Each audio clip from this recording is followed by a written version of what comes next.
In Peter Thiel's recent lecture series on the Antichrist, he warns that this ultimate deceiver could emerge in the form of a one-world government, masquerading as a saviour from chaos.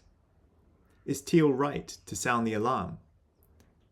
For decades, worries of greater government control and shadowy global alliances have grown louder. 3 catalysts for increased global control are currently arising.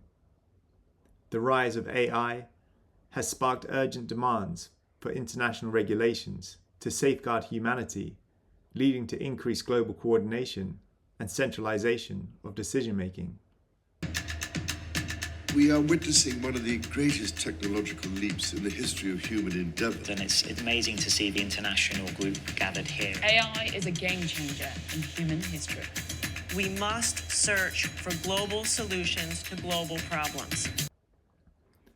Environmental crises fuel worldwide protests, pushing for stringent monitoring of personal consumption and carbon footprints. We're developing, through technology, an ability for consumers to measure their own carbon footprint. What does that mean? That's where are they traveling? How are they traveling? What are they eating? What are they consuming on the platform? So, individual carbon footprint tracker. Soaring wealth inequality breeds calls for invasive financial surveillance, wealth taxes, and a unified global monetary system, perhaps even a digital currency controlled by elites. A key difference with the CBDC is that central bank will have absolute control on the rules and regulations that will determine the use of that expression of central bank liability, and also we will have the technology to enforce that. Those 2 issues are extremely important, and that makes a huge difference with respect to what cash is. But what could all this be adding up to? What was once dismissed as a fringe conspiracy theory, a new world order bent on total domination, has roots stretching back centuries. In 1971, Gary Allen and Larry Abraham's explosive book, None Dare Call It Conspiracy, exposed how influential institutions, secretive roundtable groups, and powerful family dynasties were orchestrating a communist-style takeover of the globe. The Rockefellers, in particular, were fingered as architects of this plot, funding both sides of ideological divides to consolidate power under a one-world banner. By the 1980s, KGB defector Yuri Bezmenov blew the lid off the Soviet Union's covert subversion tactics aimed at undermining America. In his chilling 1984 interview, he revealed that these plans were already well advanced, infiltrating education, media, and culture to demoralize and destabilize societies from within, paving the way for a collective regime. When the Soviets used the phrase ideological subversion, what do they mean by it?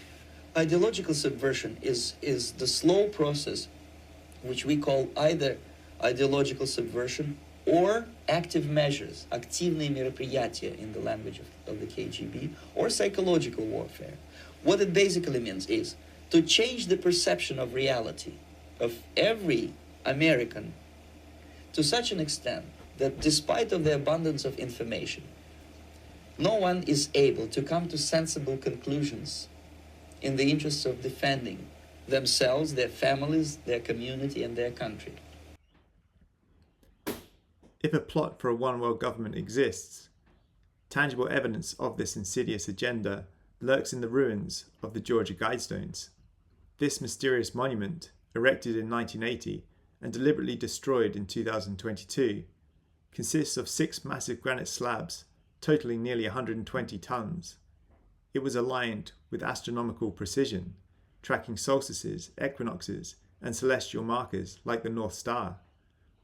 The Guidestones bore 10 guidelines, etched in 8 languages, hinting at a dystopian blueprint for humanity's future.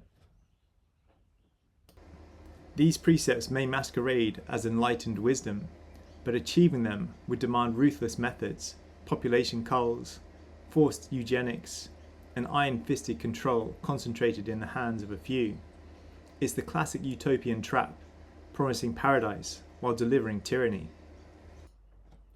Echoing this dystopian vision are the United Nations 17 Sustainable Development Goals, adopted by all member states in 2015 as part of the 2030 Agenda. These goals outline interconnected targets to eradicate poverty, combat climate change, and foster peace and prosperity for all. Yet beneath this noble rhetoric lies a framework for global oversight, with tools like digital tracking and international enforcement that could easily morph into instruments of oppression. No totalitarian empire ever rises by laying bare its true intentions for the masses. If Thiel is onto something, and the Antichrist represents the rise of a one-world government, then this creeping centralization of authority could be the perfect vessel for its ascent. But Thiel's proposed antidote, erecting a rival system laced with its own surveillance, authoritarianism, and elite control, is no salvation. It merely swaps one beast for another. Is human emotion. But Libria, I congratulate you, for there is a cure for this disease. At the cost of the dizzying highs of human emotion, we have suppressed its abysmal lows. And you, as a society, have embraced this cure. Prosium. But how can we counter such a well-organized and well-funded agenda? Over a century ago, in the wake of World War I, Rudolf Steiner voiced alarm over the looming shadows of communism and fascism. His seminal work, The Threefold Social Order, first published in 1919, was crafted as a spiritual and practical protection against these twin threats. Best known for his innovations in education, biodynamic agriculture, and anthroposophy, Steiner delved into economics and sociology precisely because he foresaw the same societal fractures we face today: division, inequality, and the erosion of human freedom.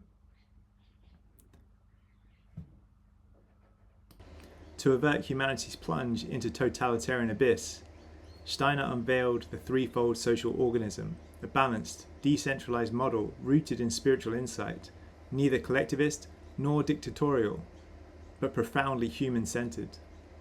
Drawing from the body's own harmony, Steiner mapped society's health to three independent systems: the nerve-sense system, linked to head and thinking; the rhythmic system, linked to chest, heart, lungs, and feeling; and the metabolic limb system, connected to limbs, digestion, and willing. Just as bodily well-being demands equilibrium among these, so does society's vitality hinge on separating and balancing its core realms. The economic sphere, the metabolic limb and willing system. This domain mirrors the body's metabolic processes, fueling the production, distribution, and consumption of goods and services, strictly limited to material needs. Steiner insisted it must remain autonomous from politics and culture. When it overreaches, it breeds exploitation and imbalance. A society's economy is inherently shaped by its natural environment. Fertile lands foster agriculture. Resource-rich regions emphasize mining. True health emerges through cooperative brotherhood, not cutthroat competition or state mandates. The right sphere, the rhythmic system and feeling.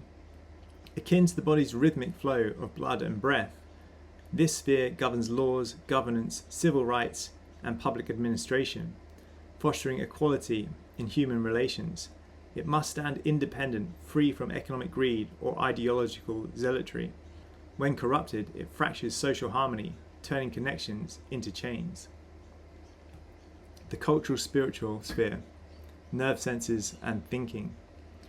Reflecting on the nerve sense system clarity, this realm encompasses education, religion, science, arts, philosophy, and all free intellectual pursuits, nurturing individual liberty. Steiner demanded its insulation from state or market interference, allowing each person's unique spirit to flourish without coercion. Healing the body social. Steiner condemned communism for reducing all existence to mere economics, treating culture, spirituality, and individuality as byproducts of material forces. This, he warned, would annihilate spiritual liberty, transforming humans into cogs in a soulless machine. Fascism, in Steiner's view, committed the inverse sin, elevating the state and racial hierarchies to godlike status, eroding equality under the law and severing individuals from higher consciousness in favour of blind group conformity. The path out of this gathering storm isn't another competing fortress of control. It's a reclamation of society's natural human essence. But this won't be gifted by some messianic politician or tech overlord. It's on each of us to seize it. I'm sure Steiner would recommend these simple methods to fight back. Reclaim your rights from bloated, corrupted governments through local action and resistance. Embrace decentralized finance and alternatives to fiat systems rigged by the elite. Localize your economy and try and source goods and services from community networks. Steward your spiritual life, scrutinize the media you ingest, cultivate critical thinking, and pursue truth independently to pierce the veils of deception. Thank you for watching this video by Synarchy Education. Hit a like, drop a comment, and subscribe to help grow this channel.